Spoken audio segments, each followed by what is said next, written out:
ሰላም ውድ የቻናል ተከታታዮች እንኳን ደህና መጣችሁ። ደህና ናችሁ ሆይ? እንግዲህ ዛሬ ይዤላችሁ የመጣሁት ስለ ቦምቦሊኖ ወይም ደግሞ ዶናት አሰራር ነው። ቀለል ያለ ግብአቶችን ተጠቅሜ አሳያችኋለሁ። እንግዲህ ተጠቀምኳቸው 3 የሾርባ ማንኪያ ስኳር፣ 1 የሻይ ማንኪያ ጨው፣ እንዲሁም ደግሞ ትንሽዬ የሻይ ማንኪያ እርሾ፣ እንዲሁም ደግሞ ትንሽዬ ዘይት እና ደግሞ 1 ኩባያ ዱቄት ነው የምጠቀመው። እነዚህን ሀሊብ ኒዶም ተጠቅሜ ያለው 1 የሾርባ ማንኪያ ማለት ነው። እነዚህን ደብለቅለቅ አድርጌ ማለት ነው አሳያችኋለሁ። የተጠቀምኩት የውሃ መጠን ዝም ብዬ በመጠኝ ትንሽ በትንሹ ነው የተጠቀምኩት ማለት ነው። መጠኑን ይሄን ነው አልላችሁም። እንደገና ደግሞ ዘይት ተጠቅሜ ያለው እናንተ ዝብዳ የምትጠቀሙ ደግሞ የተሻለ ቆንጆ ይሆናል። እና በደንብ እርሾውን እንደዚህ ከመታወት በኋላ ይኸው እንደምታዩት በደንብ ነው የምመታው። ከዛ በኋላ ጓንቴን እንደዚህ አድርጋለሁ፣ ምክንያቱም ሊጡ እጄ ላይ እንዳይጣበቅ ይረዳኛል። እነዚህን አንድ ላይ ደበለቅለቅ አርጌ በደንብ አሸዋለሁ ማለት ነው። በደንብ ቆንጆ ልስልስ ያለና ፍፍት ያለ ቦምቦሊኖ እንዲወጣልኝ ማለት ነው። ይኸው እንደምታዩት በደንብ እየታሸ ነው።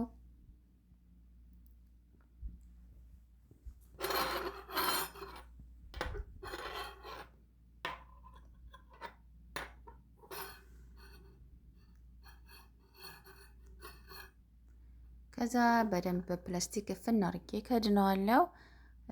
እንግዲህ ኩፍ ሲልልኝ ወደ ስራ ይገባለሁ። ክድና አርጌ ኩፍ እስኪል ድረስ ነው የማስቀምጠው። ይኸው አሁን ኩፍ ብሎልኛል። ለመዳመጥ እችላለሁ ማለት ነው። ዱቄቴን እንደዚህ ነሰንሳለሁ እንዳይጣበቅብኝ ሊጡ ማለት ነው። ከዛ ዳምጠውና ያው እናንተ እንደምትፈልጉት ነው። ቦምቦሊኖ ተለቅ ያለና ትልቅዬ ቦምቦሊኖ የምትፈልጉ ከሆነ አጂናውን ወይም ሊጡን በወፍራሙ መዳመጥ ትችላላችሁ። እኔ ደግሞ ቀለል ያለ ሳሳ ያለ ቦምቦሊኖ ነው የምፈልገውና ይኸው እንደምታዩት በስሱ ነው የዳመጥኩት ማለት ነው። የተካበደ ነገር አይደለም የፈለኩት ማለት ነው። ይኸው እንደምታዩት ነው። ቀለል ያለ በቂ ነው።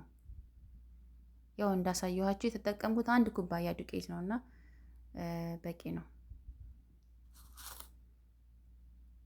ከዛ እንደዚህ ቅርጽ አወጣለታለሁ ከመሃል ላይም በትንሽዬ ክዳን ማለት ነው።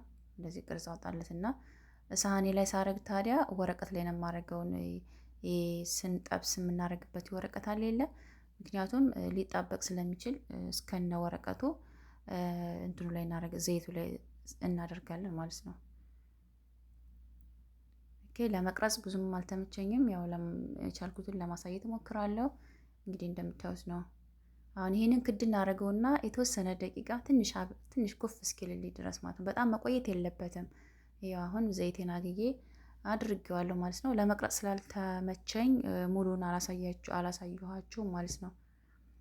ያ ማለት ሊጡን ዱቄት እንትኑ ላይ ሳረግ ማለት ዘይቱ ላይ ሳደርግ አላሳየኋችሁም። አይመችም ለመቅረጽ እና ይሄ እንደዚህ ብስል ብሎልኛል። ወደ ሳህኔ አዛውራለሁ ማለት ነው። እንግዲህ እየበሰለልኝ ነው። ይኸውላችሁ ቀለል ያለ ቦምቦሊኖ ሆኖልኛል።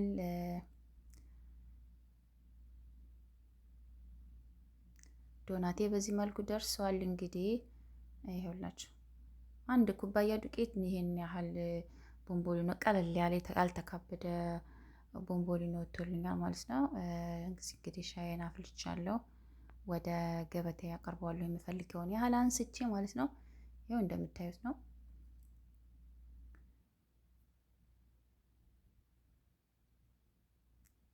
በቂ ነው ቢላአፊያ። ይኸው እንደምታዩት ውስጡ ፍፍት ያለና ቆንጆ ዶናት ነው ያወጣልኝ ማለት ነው። ስላዳመጣችሁኝ አመሰግናለሁ። ላይክ፣ ሰብስክራይብ ማድረጋችሁን አትርሱ። ቴንኪዩ